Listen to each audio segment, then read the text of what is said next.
வணக்கம் நண்பர்களே, மீண்டும் உங்களை சந்திப்பதில் மகிழ்ச்சி. நம்முடைய சேனல் நேயர்கள் அனைவருக்கும் இனிய தமிழ் புத்தாண்டு நல்வாழ்த்துகள். இந்த விஸ்வாவசு வருஷம் உங்களுக்கு நீண்ட ஆயுளையும் நிறைந்த செல்வத்தையும் மன நிம்மதியும் சந்தோஷத்தையும் தரட்டும் என்று எல்லாம் வல்ல இறைவனை வேண்டி ஒரு சில நேயர்களுடைய சந்தேகங்களை விளக்குவதற்காக இந்த காணொளி. கரோக்கி நேயர்கள் பலரும் பல வேண்டுகோளை அங்கே கமெண்ட் மூலமாக எனக்கு அனுப்பிக்கிட்டே இருக்கீங்க. அவற்றுள் முக்கியமான சில வேண்டுகோளுக்கு நான் பதில் சொல்ல கடமைப்பட்டிருக்கிறேன். என்னென்னா, ஒருத்தர் நேர்த்தி போட்டிருக்கிறாரு, மணமாலையும் மஞ்சளும் சூடி இந்த பாட்டு ரொம்ப வரியெல்லாம் சின்னதாக இருக்குது, கண்ணுக்கே தெரியல. வாஸ்தவம்தான். அது ஆரம்ப காலத்தில் நான் கரோக்கி போட துவங்கும்போது போட்ட கரோக்கி அது. அதனால் அதில் அந்த நேரத்தில் அந்த அளவுக்கு அதில் அந்த தொழில்நுட்ப அந்த வசதிகளை நான் பயன்படுத்தவில்லை. அதனால் இப்போ அதை இன்னும் இம்ப்ரூவ் பண்ணி 4 நாள் வரைக்கெல்லாம் ஒரு தடவை கட் பண்ணி அதுக்கு தகுந்த மாதிரி இப்போ மியூசிக்கெல்லாம் எடிட் பண்ணி நம்ம போடுறோம். அப்போது அந்த அளவுக்கு அதை இம்ப்ரூவைஸ் பண்ணல. அதனால தான் அந்த நேரத்தில் அதுமாரி போட நேர்ந்தது. பார்க்குறேன், முடிஞ்சால் சீக்கிரம் நம்ம நியூ ஸ்டைல்லே இன்னும் தெளிவாக பெரிய எழுத்துக்களில் போட முயற்சிக்கிறேன். ஒன்று. ஆனால் அதில் என்னன்னாக்கா, என்னுடைய ஒரு தாழ்மையான வேண்டுகோள் நம்ம நேயர்களுக்கு, தயவுசெய்து இந்த வரியை பார்த்து பாடி பழகாதீர்கள். அது நான் போடுற வரியாக இருந்தாலும் சரி, உங்களுக்கு அந்த பாட்டு கண்டிப்பாக மெமரியில் இருக்கணும். வரி அந்த ஒவ்வொரு பிட்டு நீங்கள் ஒரு 5000 பாட்டு 10,000 பாட்டு பாட போகிறதில்ல. நம்ம பெரிய பிளேபேக் சிங்கர் மாதிரி உங்களுக்குன்னு ஒத்து வரக்கூடிய, உங்களுடைய குரலுக்கு ஒத்து வரக்கூடிய, உங்களுடைய இசை திறமைக்கு ஒத்து வரக்கூடிய அளவுக்கு தான் நீங்கள் பாடல்களை செலக்ட் பண்ண போகிறீங்க. மிஞ்சி மிஞ்சி போனால் ஒரு 50 பாட்டு 100 பாட்டு எடுக்க போகிறீங்க, அவ்வளோதான். இதற்கான வாய்ப்பு கிடைக்கிறதே பெரிய விஷயமா இருக்குது. இப்போ இன்னைய ஸ்டேஜில் பார்த்தீங்கன்னாக்கா, ஸ்டேஜ் வாய்ப்பு கிடைக்கிறதுங்கிறது அதுவே மிக குறைவாக தான் நமக்கு கிடைக்குது. ஒரு 5 பாட்டோ 6 பாட்டாக தான் உங்களை பாட சொல்ல போகிறாங்க. நீங்கள் அதுக்கு ஏன் எல்லா பாட்டையும் போட்டு இது பண்ணிகிட்டு இருக்கணும்னு அவசியம் இல்லை. குறிப்பிட்ட சில பாடல்கள், உங்களுக்கு ஒத்து வரக்கூடிய பாடல்களை உங்களால் அதை நல்லா ப்ரெசன்ட் பண்ண முடியுங்கிற நம்பிக்கையில் உள்ள பாடல்களை தேர்வு செய்யுங்கள். அந்த பாட்டை கண்டிப்பாக டைரியில் எழுதுங்க. நான் முன்னாடியே பல தடவை சொல்லியிருக்கேன். ஒன்றா டைரியில் எழுதி பாடுங்க, இல்லை பிரிண்ட் அவுட் எடுத்து வச்சுட்டு கையில் பாடுங்க. எந்த தவறும் இல்லாமல் எழுதி வைத்துக்கொண்டு, அல்லது எந்த தவறும் இல்லாமல் அந்த நெட்லேருந்து காப்பி பண்ணி அதில் உள்ள இக்கு இச்சு புள்ளி முதற்கொண்டு அதில் ஆண் குரல் எது பெண் குரல் எது எல்லாத்தையும் அதில் டிஸ்டிங்விஷ் பண்ணி வச்சுக்கிட்டு அந்த ஒரு பாட்டை செம்மையாக பாடுங்க. இந்த ஸ்டார் மேக்கர், இந்த ஒரு சில ஆப்லாம் இருக்குது, இந்த ஸ்மியூல்லாம் பாடுறவங்கலாம் என் கூட இருக்கிறாங்க. என் கூட கச்சேரி பண்ணுறவங்களே அந்த ஆப்பில் பாடுறவங்களாம் இருக்காங்க. அவங்க எவ்வளோ ப்ராக்டிக்கல் டிஃபிகல்ட்டிஸ் இருக்குன்னு உங்களுக்கு தெரியாது. வீட்டில் பாடிடலாம், ரெக்கார்ட் பண்ணலாம். ஒரு ரூமில் உட்காந்துட்டு நீங்கள் ஸ்மியூலில் பாடி ரெக்கார்ட் பண்ணலாம், ஸ்டார் மேக்கரில் பாடி ரெக்கார்ட் பண்ணலாம். ஒரு ஸ்டேஜ் பர்ஃபார்மன்ஸுக்கு வரும்போது அந்த பாடலை அந்த செல்லில் தேடி எடுக்கிறதே எவ்வளோ சிரமப்படுறாங்க. ஒன்று. ரெண்டாவது பார்த்தீங்கன்னா, அந்த இடத்துல நெட்டு கிடைக்கணும், நெட்டு ஃபாஸ்ட்டாக இருக்கணும், இவங்களுக்கு குறுக்க கால் வராமல் இருக்கணும், மெசேஜ் வராமல் இருக்கணும். குறுக்க டோன் வருதுன்னு வச்சுங்க, எப்படி ஸ்டேஜில் ஒத்துக்குவாங்க ஆடியன்ஸு? நிறைய ப்ராக்டிக்கல் டிஃபிகல்ட்டிஸ் இல்லை. அதுக்குன்னு தனியாக ஒரு செல்லை போகணுங்க, அதுக்குன்னு தனியாக ஒரு நெட்வொர்க் வாங்கணும். அது எவ்வளோ செலவு, எல்லாத்தையும் நீங்கள் தான் யோசனை பண்ணிக்கணும். அப்படியே இருந்தாலும் திடீர்னு நெட்டு தீர்ந்து போச்சுன்னு வச்சுக்கோங்க, உங்களுடைய பேக் முடிஞ்சு போச்சு, என்ன பண்ணுவீங்க? கச்சேரி பாதியில் விட்டு வர முடியுமா? அப்போ தயவு செய்து நம்முடைய நண்பர்கள் லாஜிக்காகவே எல்லாத்தையும் திங்க் பண்ணணும். அதுதான் எனக்கு விருப்பம். சார், வரியை சின்னதாக போடுங்க, பெருசாக போடுங்க, நான் எழுதிக்கிறேன். நான் எழுதி கொண்டு, நான் மனப்பாடம் செய்து கொண்டு, நான் கையில் பிரிண்ட் அவுட் எடுத்து வச்சுட்டு பாடுறேன். உங்களுக்கு தேவை அந்த ட்ராக், அந்த ஆடியோ ட்ராக் மட்டும்தான் உங்களுக்கு தேவை. கரோக்கி என்பது மிகவும் எளிமைப்படுத்தப்பட்ட, அதை வாழைப்பழத்தை உரித்து வாயில் வைக்கிற மாதிரி தான் இந்த கரோக்கிங்கிறது. ஆக இதில் வந்து இன்னும் வந்து நம்ம இது வேணும் அது வேணும்னு நம்ம நினைக்க வேண்டிய அவசியம் இல்லை. நீங்கள் உங்களுக்கான பாடலை நீங்கள் கையில் பிரிண்ட் அவுட் வச்சுருக்கணும் அல்லது டைரியில் எழுதி வச்சுருக்கணும். தெரியுதா? அப்புறம் ஏன் சார் நீங்கள் கரோக்கி போடுறீங்க அப்படின்னா, முடிந்த பாடல்களுக்கு போடுறோம். இப்போ நமக்கு வந்து இப்போ நேரம் வந்து மிக குறைவாக இருக்குது எனக்கு. இந்த பூஜை, கோயில் பூஜை, மற்ற பணிகளுக்கு போக ஜாதகம் பார்க்குறது, கச்சேரிக்கு போகிறது, கச்சேரிக்கு ரிஹர்சல், இது எல்லாமே தாண்டி நான் வந்து உட்காரக்கூடிய நேரம் ரொம்ப குறைவாக இருக்குது. அதில் இந்த ட்ராக்கை எக்ஸ்ட்ராக்ட் பண்ணணும், அது நல்லா இருக்கான்னு செக் பண்ணணும், எந்தெந்த இடத்துல பிசிறு தட்டுதுன்னு பார்க்கணும், அதுக்கப்புறம் அந்த வரிகளை டைப் பண்ணணும், அதை கொண்டு போய் அதில் ஒட்டணும், அதுக்கப்புறம் அந்த வரிகளுக்கு தகுந்த மாதிரி அந்த மியூசிக்கை வந்து செப்பரேட் பண்ணணும், அதுக்கப்புறம் அந்த ஒவ்வொரு போர்ஷனையும் தனித்தனியாக ஒட்டி ஒரு வீடியோவாக உருவாக்கணும். இது ஒரு பெரிய லெபோரியஸ் ஒர்க்கு. அதை நேயர்கள் வந்து தயவு செய்து புரிஞ்சுக்கணும். உங்களுக்கு அந்த ஆடியோ ட்ராக் வந்துருச்சா, நீங்கள் கையில் பாடல் வரிகளை நீங்கள் கையில் எழுதி வைத்து கொள்ளுங்கள் அல்லது ஒரு பிரிண்ட் அவுட் எடுத்து வைத்து கொண்டு பாடுங்கள். இதை நம்பிக்கிட்டு இருக்காதீங்க. ட்ராக் ஓடிச்சுன்னா நீங்கள் பாட்டுக்கு அதை ஒரு பொருட்டாகவே செல்லையோ லேப்டாப்பையோ டேப்பையோ பார்க்கவே கூடாது. நீங்கள் பாட்டுக்கு பாடிக்கிட்டு இருக்கணும். ஒன்றா மெமரியிலேருந்து பண்ணணும். மெமரி என்னால் பண்ண முடியல சார் அப்படின்னாக்கா கையில் பிரிண்ட் அவுட் வச்சுங்க அல்லது டைரியில் எழுதி வச்சுங்க. பழைய காலம் போல், பழைய காலத்தில் பார்த்தீங்கன்னா எல்லா ஆர்கெஸ்ட்ராக்கு வர்றவங்க பூரா டைரி வச்சுருப்பாங்க. இப்போ வந்து அட்லீஸ்ட் நீங்கள் வந்து ஒரு செல்லுலையாவது அந்த எல்லா வரிகளையும் ஒன்றாக கோர்த்து அதை ஒரு பிடிஎஃபாக கன்வெர்ட் பண்ணி அதை உங்கள் வாட்ஸ்அப்பில் உங்கள் நம்பருக்கு போட்டு வச்சுங்க. அது இன்னொரு பெஸ்ட் அட்வைஸ். அந்த நேரத்தில் செல்லை கூட பார்த்து படிக்கலாம். ஆனால் தயவுசெய்து இந்த கரோக்கியை நம்பிக்கிட்டு அங்கே போகாதீங்க. இப்போ நீங்களே போகிறீங்க, எல்லாத்துக்கும் நீங்கள் ட்ராக் எடுத்துகிட்டு போகணுங்கிற ஒரு ஒரு இது இருக்கும் கையில் இருக்காது. இப்போ நீங்கள் போகிற இடத்துல இன்னொருத்தர் இன்னொரு பாட்டு பாட சொல்கிறாரு, அப்போ என்ன பண்ணுவீங்க? செல்லுலேருந்து எடுத்து அந்த லிரிக்ஸ் எடுத்து தான் பாட போகிறீங்க. அதுமாரி இதுக்கு எடுத்துங்க, அவ்வளோதான். இதில் தயவுசெய்து இக்கு விட்டு போச்சு, இல்லு விட்டு போச்சு சார், அந்த நடுவில் அந்த ஒரு வரி விட்டு போச்சு, அது 2ஆம் தடவை பாடணும்னு நீங்கள் போடலை, இதெல்லாம் ரொம்ப மீகர் மிஸ்டேக்ஸ். இதெல்லாம் வந்து விட்டுருங்க. உங்களுக்கு தேவை இந்த ஆடியோ ட்ராக், அதை செம்மையாக இருக்கான்னு பாருங்கள். அது மாதிரி பாடல்களை இதில் இப்போ நான் போடுற ட்ராக்கில் நிறைய இதில் குறுக்க சவுண்டு வரும், கொஞ்சம் ஒரு சில பிஜிஎம் வந்து விட்டு போயிருக்கும், கொஞ்சம் இறைச்சலாக இருக்கும், குறுக்க வாய்ஸ் வரும். அதெல்லாம் ஜஸ்ட் ப்ராக்டிஸ்க்கு வச்சுங்க. ரொம்ப தெளிவாக உள்ளதை மட்டும் ப்ரெசன்ட் பண்ணுறதுக்கு வச்சுக்கோங்க. மற்றபடி ஸ்மாரான ட்ராக் அதிலே நான் போட்டுருவேன். இது வந்து ஸ்மாரான ட்ராக், டிஸ்கிரிப்ஷனை தயவு செய்து படிங்க. இது வந்து ஸ்மாரான ட்ராக் தான், முடிஞ்ச வரை செய்திருக்கிறேன். அது மட்டுமல்லாமல் என்னுடைய ட்ராக்கு எல்லாமே ஏற்கனவே இதுவரை உங்களுக்கு தேடி இணையதளத்தில் தேடி எங்கும் கிடைக்காத பாடல்களுக்கு தான் நான் ட்ராக் போட்டுக்கிட்டு இருக்கேன். கிடைக்காத கரோக்கி ட்ராக்குக்கு தான் நானே முயற்சி பண்ணி போட்டுக்கிட்டு இருக்கேன். அதில் காப்பிரைட் இஷ்யூஸ் வரலாம், லீகல் இஷ்யூஸ் இருக்குது, சட்டபூர்வமான பிரச்சனைகள்லாம் அதில் வந்து சந்திக்க வேண்டியிருக்கு. அப்போ வந்து யூடியூப்பில் பதிவேற்றம் செய்யும்போது அது அக்செப்ட் பண்ணிக்காது. இப்படி பல கன்ஸ்ட்ரெயின்ஸ் இருக்குது. அதில் பல நண்பர்கள் வந்து சிம்பிளாக இப்போ வந்து சார் இது வந்து இப்படி இருக்குது, இந்த இக்கு விட்டு போச்சு, இல்லு விட்டு போச்சு, இதில் நீங்கள் போடுற கரோக்கி எதுக்கு போடுறீங்க, நாங்களாம் பாடுறது தானே போடுறீங்க, அப்புறம் என்ன இது இதை கூட சரியாக பார்க்கலையா நீங்கள்? அப்படி இல்லை, முடிந்த வரை என்னால் முயற்சி செய்து போட்டிருக்கீங்க. என் வயசுக்கு இதை உட்காந்து டைப் பண்ணி ஒட்டி வெட்டி இவ்வளவும் எடிட் பண்ணி அதில் போட்டுக்கிட்டு இருக்கேன். அவ்வளோதான். இதை வந்து உங்களுக்கு எந்த அளவுக்கு பயன் தருமோ அந்த அளவுக்கு எடுத்துங்க. இல்லையா வேறு ட்ராக் எடுத்துங்க, அவ்வளோதான். No option. இப்போ உங்களுக்கு ஒரு சில பாடல்கள், பக்தி பாடல்களுக்கு முக்கியமாக நான் வந்து சினிமா பாட்டே விட்டுதலுங்க. அது யார் வேணாலும் போட்டுருவாங்க, எங்கேருந்து வேணாலும் நீங்கள் பாடிக்கலாம். நான் வந்து மெயினாக இந்த சேனலை ஆரம்பித்ததுக்கான காரணமே பக்தி பாடல்களுக்காக மட்டும்தான். அதை நல்லா தெளிவாக புரிஞ்சுங்க. ஏன்னா பக்தி பாடல்களுக்கு தான் ட்ராக்கே இல்லை, நிறைய ட்ராக் இல்லை, கொஞ்சமாக ரொம்ப மீகராக தான் இருக்குது, ரொம்ப குறைவான அளவு தான் இருக்குது. அதனால தான் நான் வந்து இந்த சேனலே ஆரம்பித்தது. ஏன்னா பக்தி இசை பாடும்போது நம்ம வந்து தடுமாறிட்டுருக்கோம், இது மாதிரி இருந்துச்சுனாக்கா ஈஸியாக இருக்கும் எல்லாருக்குன்னு தான் போடுறேன். அப்புறம் இன்னொரு விஷயம், பல நேயர்கள் வந்து சார் இந்த அந்த பாட்டை போடுங்க, இந்த பாட்டை போடுங்க, ஒரு சில நேயர்களுக்காக மட்டுமே ஒரு சில பாடல்களை போட முடியாது.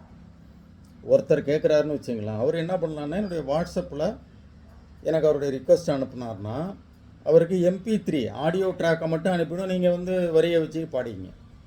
ஏன்னா நான் அதை ப்ராசஸ் பண்ணி இதில் யூடியூப்பில் கொண்டாந்து ஏற்றுறது பல பாடல்களுக்கு காப்பிரைட் இஷ்யூஸ் இருக்கும், லீகல் ஃபார்மாலிட்டிஸ் இருக்குது, அதை போட முடியாத அளவுக்கு நிர்பந்தங்கள் இருக்கும். அதனால் அந்த மாதிரி அந்த பாட்டை நான் வந்து ரொம்ப விரும்புகிறேன் சார், நான் பாடியே தேர்வேன்னாக்கா எனக்கு வாட்ஸ்அப்பில் ரிக்வஸ்ட் அனுப்புங்க. நான் வந்து அதுக்கான ட்ராக்கை மட்டும் தனியாக உங்களுக்கு ஆடியோ ட்ராக்கை மட்டும் வாட்ஸ்அப்பில் அனுப்ப முயற்சி செய்கிறேன். இதுதான் என்னால் முடியும். பல பாடல்கள் இந்த முன்னாடியே நான் பல வீடியோக்களில் சொல்லியிருக்கேன். இது இந்த ரசிகன் ஒரு ரசிகை பாடல்கள், அது மாதிரி அம்மங்கோயில் கிழக்காலே அந்த படத்தில் உள்ள பாடல்கள், இதெல்லாம் வந்து தொடவே முடியாது, எல்லாமே காப்பிரைட் இஷ்யூஸ். அதை நம்ம வந்து பயன்படுத்த ரீமிக்ஸிங்கே பண்ண முடியாது. அதனால தான் சொல்கிறேன், நீங்கள் அப்படி உங்களுக்கு விருப்பமான பாடல்கள் இருக்குது அப்படின்னாக்கா ஆடியோ ட்ராக்கை மட்டும் என்கிட்ட வாங்கிக்கிங்க, பை ஃப்ரீ தான். நான் அதுக்கு உடனே மற்ற இவங்க மாதிரி நான் அப்படி கேட்கல உங்களை, எனக்கு நீங்கள் பைசா அனுப்புங்க அப்போ தான், அப்படி இல்லை, ஃப்ரீயாகவே அனுப்புகிறேன். பட் எனக்கு கொஞ்சம் நீங்கள் டைம் கொடுக்கணும். வாட்ஸ்அப்பில் ரிக்வஸ்ட் கொடுத்துட்டு ஒரு டைம் கொடுத்தீங்கன்னாக்கா உங்களுக்கு அந்த ஆடியோ ட்ராக்கை மட்டும் அனுப்புவதற்கு முயற்சி செய்வேன். அதில் ஒன்றும் மாற்றமே இல்லை, ஃப்ரீயே தான், அப்சல்யூட்லி ஃப்ரீ தான், அதில் ஒன்றும் மாற்றமே இல்லை. நீங்கள் எனக்கு ரிக்வஸ்ட் அனுப்புங்க, உங்களுடைய வாட்ஸ்அப் நம்பருக்கு நான் ஆடியோ ட்ராக்கை அனுப்புகிறேன். இது 2வது விஷயம். 3வது விஷயம், இந்த மேல் சிங்கருக்கு போடுங்க, ஃபீமேல் சிங்கருக்கு போடுங்கன்னு இன்றைக்கி கூட ஒரு கமெண்ட் வந்திருக்கு. அதுக்கும் என்னுடைய பணிவான பதில் என்னென்னா, நான் இதுமாரி போடவே மாட்டேன். ஃபார் மேல் சிங்கர் ஃபீமேல் சிங்கர் போட மாட்டேன். காரணம் என்னன்னாக்கா, அது ரொம்ப எளிமையான வேலை தான் அது. இப்போ இந்த ட்ராக்கை வச்சுக்கிட்டு ஒரு லேடி வாய்ஸை யாராச்சும் கூப்பிட்டு பாட சொல்லி அதை ரெக்கார்ட் பண்ணி இதை கொண்டு அது அவ்வளோ நல்லாவும் இருக்காது. 2வது கரோக்கி பாடுறதே தப்பு. யாருடைய உழைப்போ நம்ம வந்து திருடி பண்ணுறது மாதிரி ஒரு கில்ட்டி கான்சியஸ் இருக்குது நமக்கே. இது இன்னொருத்தருடைய முழுமையான உழைப்பு. அதை நம்ம வந்து ப்ராக்டிஸ்க்காகவே எடுத்துக்கலாமே தவிர, நீங்கள் அதை மேல் வாய்ஸ் போடுங்க ஃபீமேல் வாய்ஸ் போடுங்க அப்படின்னாக்கா, இதை வச்சுட்டு நீங்கள் என்ன கச்சேரியில் என்ன மேல் வாய்ஸ் ஃபீமேல் வாய்ஸ் வந்து லேப்டாப்பில் வரும், மேல் வாய்ஸ் நீங்கள் பாடலான்னா நத்திங் டூயிங். அது இன்னும் அசிங்கமாக இருக்கும். நீங்கள் மேடையில் ஒரு ஆள் நின்றுக்கிட்டு லேடிஸ் வாய்ஸ் வந்து லேப்டாப்லேருந்து வருதுன்னாக்கா, அப்போ அதையும் அவன் அதிலே போட்டு விட்டு போடான்னு எனக்கு எவ்வளவோ கமெண்ட்ஸ் வந்திருக்கு. நான் ஸ்டேஜ் கமெண்ட்ஸை சொல்கிறேன், இந்த யூடியூப் கமெண்ட்ஸை சொல்லல. ஸ்டேஜில் இப்போ பல நண்பர்கள் போட்டிருக்காங்க, பார்த்துருக்கேன். அந்த கோரஸ்லாம் அதில் வரும் வாய்ஸு. இவங்க பாட்டு நின்றுட்டு இருப்பாங்க, ஒரு ஆள் நின்றுட்டு இருப்பாங்க அங்கே, ஆனால் கோரஸ் பாடிக்கிட்டு இருக்கோம் 10 பேர் பாடுறது மாதிரி. அப்போ கீழே உள்ளவங்க வந்து என்ன நம்ம அவ்வளோ முட்டாளாக நினைக்க முடியும் அவங்கள? ஏன் ஒரு ஆள் நின்றுட்டு இருக்கான் கோரத்தெல்லாம் முடியாது, அப்போ இவனும் ஏதோ வாயை செஞ்சுக்கிட்டு இருக்கான் போல இருக்கு, இதில் இல்லை தில்லுமுள்ளு அப்படின்னு எல்லாருக்கும் கெட்ட பேர். இது தயவு செய்து நம்முடைய சேனல் நேயர்கள் கொஞ்சம் லாஜிக்காக கொஞ்சம் புத்திசாலித்தனமாக இருங்கள். ஒரு கோரஸ் வருது அப்படின்னாக்கா நீங்கள் தான் மேடையில் 2 பேர் இன்னும் பாடணும். அந்த கோரஸ் வர்ற இடத்துல நீங்கள் 2 பேர் கூட இருக்கணும்.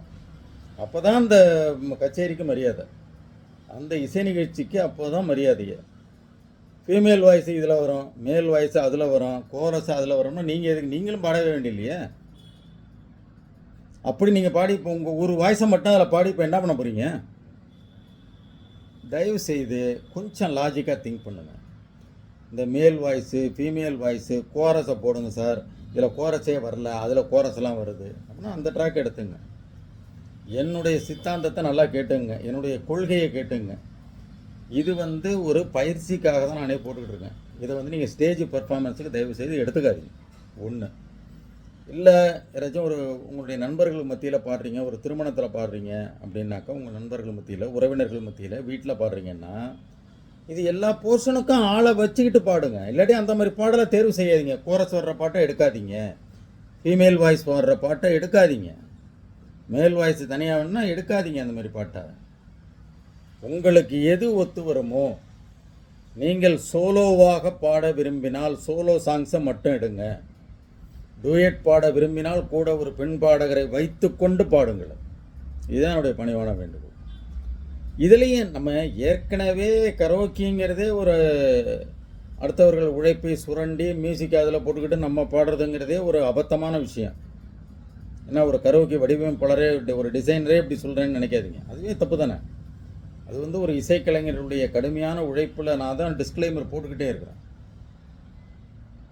ஒரு பல பேருடைய உழைப்பில் விளைந்த ஒரு இதை சும்மா சிம்பிளாக, சார் எனக்கு அதை வரியை அப்படியே அப்படியே ஓடுற மாதிரி பண்ணுங்கள், அதிலே டிஸ்பிளே ஆகிற மாதிரி பண்ணுங்கள், அப்படியே ஒன்று வரைக்கும் அப்படியே பார்த்துக்கிட்டுனா அதில் எப்படி போகுதோ அதை அப்படியே பாடிக்கிறேன். என்ன அப்படி என்ன சோம்பேறித்தனம் நமக்கு? பாட்டை நல்லா கேளுங்க. எந்தெந்த இடத்துல எந்தெந்த பீட்டு மாறுது, அந்த இடத்துல எந்த இடத்துல நம்ம எடுக்கணும், கொஞ்சம் உழைங்க, கொஞ்சம் உழைப்பை செலுத்துங்க. அதில் தயவுசெய்து என்னுடைய வேண்டுகோள், பணிவான தயவுசெய்து யாருமே அது வந்து வருத்தப்படுறதுக்கு அவசியமே இல்லை. ஒரு பாட்டை நீங்கள் பாடணும்னா அவ்வளோ எளிமையாக கோரஸ் ஒருத்தர் வரும், ஃபீமேல் வாய்ஸ் ஒன்று வரும், நம்ம போய் சும்மா குறுக்க அந்த 2 வரியை மட்டும் பாடிட்டு வர்றதுக்கு எதுக்கு நீங்கள்? தயவுசெய்து அந்தமாரி ஆட்டிடியூடை மாற்றுங்க. ஒரு பாட்டுன்னா உழைக்கணும். இப்போ என்னுடைய கச்சேரிகள்லாம் வந்து பாருங்கள், கோயில்களில் தான் பாடுறோம் சும்மா சாதாரணமாக. ஒரு பக்தி பாட்டு இப்போ இந்த அருணாச்சலனை ஈசனை பாடுறோம்னு வச்சுங்க, 4 பேர் பாடுவோம். 4 பேர், ஒருத்தர் பாடுவார், நாங்கள் 3 பேர் கோரஸ் கொடுப்போம், அல்லது நான் பாடுவேன் 3 பேர் கோரஸ் கொடுக்குறாங்க. அப்படி இருந்தால் தான் அந்த இசைக்கு வந்து மரியாதை இருக்கும். கோரஸ் இதில் வருது, ஃபீமேல் வாய்ஸ் அதில் வருது, அப்புறம் நீ எதுக்கு பாடுற, நீயும் பாட வேண்டியலையா, அதை நாங்கள் இதிலே கேட்டு போயிடுறோமே. இப்போ 1008 வழிமுறைகள் இருக்குது பாட்டை கேட்குறதுக்கு, அதுக்கே உங்கள் பாட்டை வந்து ஏன் கேட்கணும்? அதனால் தயவுசெய்து இந்த இதுக்குன்னு உள்ள கொஞ்ச நஞ்ச மரியாதையும் கெடுத்துறாதீங்க. கொஞ்சமாவது அதுக்காக ஹோம்ஒர்க் பண்ணுங்கள். முதல்ல வரிகளை எழுதுங்க, உட்காந்து கையால் எழுதுங்க. ஒரு பாட்டை கேட்டு கையால் எழுதுங்க. எந்த இடத்துல ஆண், எந்த இடத்துல பெண், எந்த இடத்துல கோரஸ், எந்த இடத்துல கேப்பு, எந்த இடத்துல பிஜிஎம்மு, எந்த இடத்துல சைலண்ட்டு, எல்லாத்தையும் நோட் பண்ணுங்கள். எந்த ஸ்கேலு, எல்லாத்தையும் அதில் நோட் பண்ணுங்கள். நோட் பண்ணிவிட்டு அதை கையில் எடுத்து வச்சுட்டு போய் பாடுங்க. இது அப்படியே அவங்க போனால் அப்படியே வரி டிஸ்பிளே ஆகும், அப்படியே பார்த்து பாடலாங்கிற அந்த எண்ணத்தில் தயவு செய்து போகாதீங்க. கடுமையாக உழைக்கணும். ஏன்னா கரோக்கிங்கிறத நான் பல தடவை சொல்லிட்டேன், கத்தி மேலே நடக்கிற மாதிரி ஒரு ஒரு ரொம்ப கஷ்டமான விஷயம். ஒரு சின்ன ஒரு கேப் விட்டுட்டிங்கன்னா கூட முடிஞ்ச பாட்டு ஓடிடும். தலைகையினாலும் இங்கே திரும்ப பிடிக்க முடியாது அந்த இடத்துக்கு போய். அது ரொம்ப அனுபவம் உள்ள ஆட்களால் தான் திரும்ப அந்த இடத்துல போய் சேர்ந்துக்க முடியும். அப்போ எந்த இடத்துல பீட்டு மாறுது, எந்த இடத்துல இப்போ ஒரு டேப் வந்துக்கிட்டே இருக்குது, அந்த இடத்துல வந்து தபலா எந்த இடத்துல கட்டாயி தபலா ஆரம்பிக்குது, அல்லது எந்த இடத்துக்கிட்ட டப்புன்னு பிஜிஎம்லாம் நின்று ஒரு தபலா ஸ்டார்ட் ஆகுது, எந்த இடத்துல நம்ம சரணத்தை ஆரம்பிக்கணும். அதுமாரி கடைசியாக இப்போ சரணம் முடிஞ்சு திரும்ப பல்லவி ரிப்பீட் ஆகும்போது அந்த மியூசிக் மாறலாம். இதெல்லாம் நம்ம உட்காந்து கவனமாக ஒரு 10 பாட்டை ஒர்க் பண்ணாலும் சரியாக பண்ணுங்கள். 100 பாட்டை நீங்கள் வந்து தெரிஞ்ச பாட்டை பாடலாம், இதெல்லாம் நான் பாடிடுவேன். நான் என்கிட்ட கூட என்னுடைய அனுபவத்தில் 50 வருடத்து அனுபவத்தில் என் கூட வர்றவங்களாம் எவ்வளவோ தப்புலாம் பண்ணுறாங்க, பார்த்துக்கிட்டு தான் இருக்கேன். சார் இந்த பாட்டு நான் பாடிடுவேன் சார், அந்த பாட்டு மேடையில் ஏறி சொதப்பிடுவாங்க. சார் இந்த பாட்டு நான் பாடிடுவேன் சார், அது நான் ஏற்கனவே பாடியிருக்கேன் சார் அப்படிம்பாங்க. அப்புறம் பார்த்தீங்கன்னா அங்கே மேல் பாட வேண்டிய இடத்துல ஃபீமேல் பாட வேண்டிய இடத்துல மேல் பாடுவாங்க. சம்மந்தம் இல்லாமல் டியூனெல்லாம் மாற்றி கூட பாடியிருக்கிறாங்க. அதனால் தயவு செய்து 10 பாட்டு பாடினாலும் நச்சுன்னு பாடுங்க. நல்ல அப்படியே ஒரு எட்டி. இப்போ என் கூட இன்னும் சில பேர்லாம் இருக்கிறாங்க, கையில் மைக் எடுத்துகிட்டு போயிடுவாங்க, லேப்டாப்பே பார்க்க மாட்டாங்க. நம்புவீங்களா நீங்கள்? மைக்கை எடுத்துக்கிட்டு ஆடியன்ஸ்குள்ளே போயிடுவாங்க. இந்த இசை காதில் விழுந்துட்டு இருக்கிறத வச்சு பாடுவாங்க, அவ்வளோ பர்ஃபெக்டாக இருக்கும்.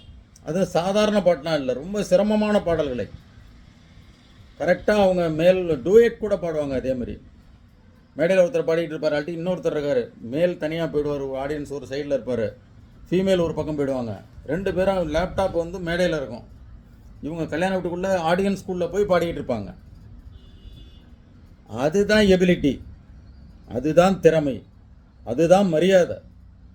ஓ இந்த அளவுக்கு இவங்க ஒர்க் பண்ணியிருக்காங்க, இந்த அளவு ஹோம் ஒர்க் பண்ணியிருக்காங்க, அதனால தான் இந்த பாடலை இவ்வளவு சிறப்பாக எதையும் பார்க்காமல், வரிகளை பார்க்காமல், லேப்டாப்பை பார்க்காமல், இருங்க அந்த சவுண்ட் கொஞ்சம் திரும்ப ஓட்டி விடுங்க, இதெல்லாம் அபத்தம்.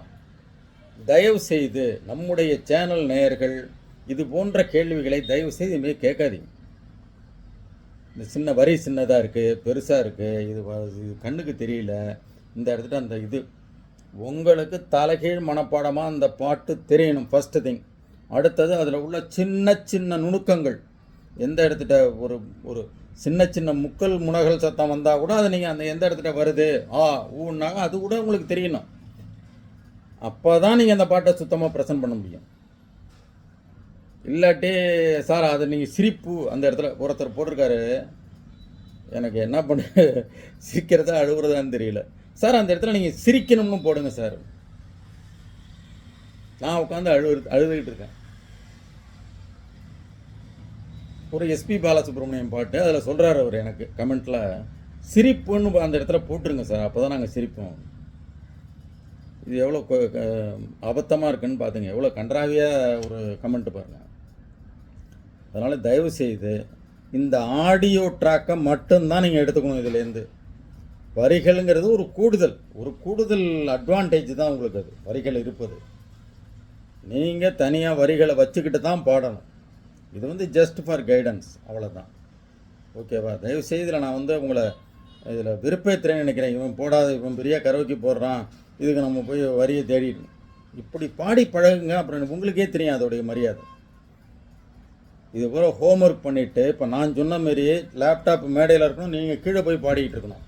அந்த அளவுக்கு நீங்கள் உங்கள் திறமையை வளர்த்து கொள்ளுங்கள். அதுதான் என்னுடைய விருப்பம். அதனால தான் எனக்கு இவ்வளோ வருத்தம் வருது.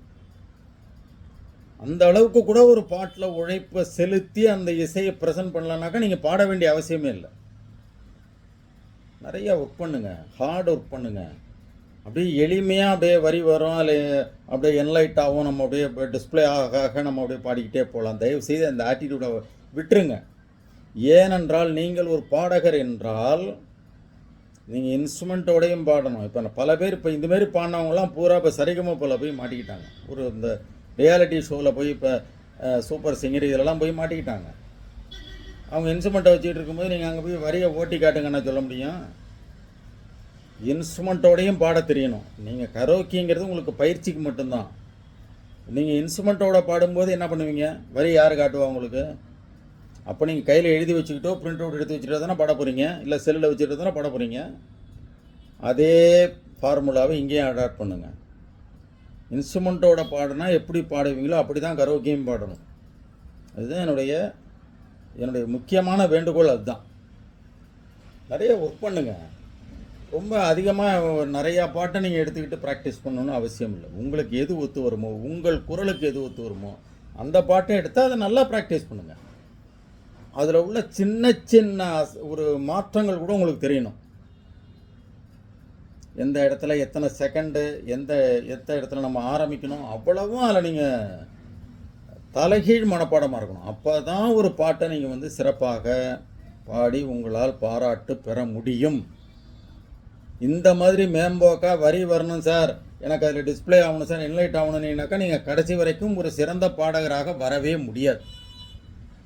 இது என்னுடைய 50 வருடத்து அனுபவத்தின் வெளிப்பாடு.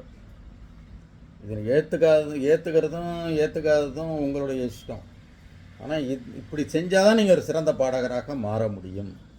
அப்போ தான் எந்த சூழ்நிலையிலும் நீங்கள் ஏதாச்சும் ஒரு கோயிலுக்கு போகிறீங்க, டக்குன்னு கையில் மைக்கை கொடுத்து ஒரு முருகன் பாட்டை பாடுங்கன்னு சொன்னால், இல்லை சார் எனக்கு வரி டிஸ்பிளே ஆகணும்னாக்கா சிரிச்சிருவாங்க. இல்லை நீ எல்லாம் என்னதுக்கு இப்போ பாட்டு பாட வர்ற போன்னு. ஒரு 50 பாட்டாவது உங்களுக்கு மனப்பாடமாக தெரியணும். ஒரு கோயிலில் போகிறீங்களா, ஒரு கல்யாண வீட்டுக்கு போகிறீங்களா, பாடுங்கன்னா மடை திறந்த மாதிரி பாடணும். நீங்கள் பாடுவீங்களா? நான் பாடுவேன். ஏன்னா கிட்டத்தட்ட ஒரு 300 பாடல்கள் வந்து மனப்பாடமாக பக்தி பாடல்களே பாடுவேன்.